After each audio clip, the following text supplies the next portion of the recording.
বাংলার যুবরাজ English premier লিগের footballer Hamza দেওয়ান চৌধুরী তার অভিষেক ম্যাচে ভারতের বিপক্ষে বাংলাদেশের ফলাফল ম্যাচ ড্র অর্থাৎ গোল শূন্য।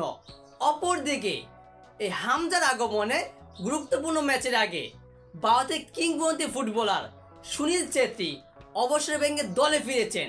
তবে মূল কথাটা হচ্ছে এই হাই ভোল্টেজ ম্যাচে হামজা বনাম সুনীল ছেত্রীর গুরুত্বপূর্ণ একটা লড়াইয়ে ম্যাচটা হলো গোল শূন্য, যেটা কখনই বাংলাদেশ কিংবা ইন্ডিয়ার ভক্ত সমর্থকরা আশা প্রত্যাশা করেনি। কেননা বাংলাদেশ ভারতের বিপক্ষে প্রায় 10টা ম্যাচের মধ্যে 7টা থেকে 9টা ম্যাচে বাজে গেলে এবং সেই প্রত্যেকটা ম্যাচে হেরে যায়, সম্ভবত একটা ম্যাচ ভালো খেলে।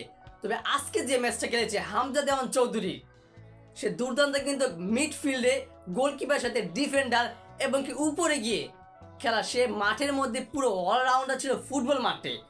আর অপর দিকে ভারতের সুনীল ছেত্রী, সে কিন্তু বেশি একটা দৌড়তে পারেনি, কেননা তার বয়স প্রায় 40 বছর। তবে তার মাঠে দাঁড়িয়ে থাকাটাই ভারতের সবচেয়ে বড় শক্তি।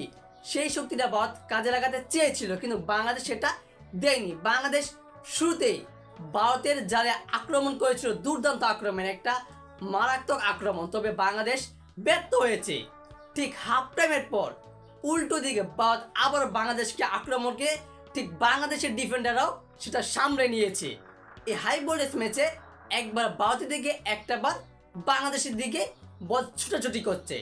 শেষ পর্যন্ত 90 মিনিট প্লাস এক্সট্রা টাইম হয়েছে প্রায় 5 মিনিট, সেই 95 মিনিটের মধ্যে বাংলাদেশের 0 গোল, ভারতের 0 গোল। তবে আশা করি আজকে যেভাবে বাংলাদেশ খেলেছে, আগামীতে যদি বাংলাদেশ ঠিক একইভাবে খেলে, তো ভারত নয়, এশিয়ার মধ্যে যে কোনো দেশকে বাংলাদেশ হারাতে সক্ষম হবে। অবশ্যই বাংলাদেশ এই ভালো একটা ফলাফল করতে পারবে ইনশাআল্লাহ। এই ম্যাচটা ড্র না হয়ে অন্তত 2-1, 3-1, 3-2, 4-5 কিংবা 6-7 এরকম একটা গোল স্কোর হতে পারত। তবে সেই ম্যাচটা ড্র হয়ে গেছে।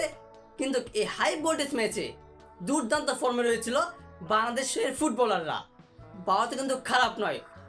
দর্শক, বাংলাদেশ বনাম ভারতের এই হাই ভোল্টেজ ফুটবল ম্যাচে আপনি কিরকম উপভোগ করেছেন এবং আপনার গুরুত্বপূর্ণ মতামতটি জানিয়ে দিবেন কমেন্ট বক্সে।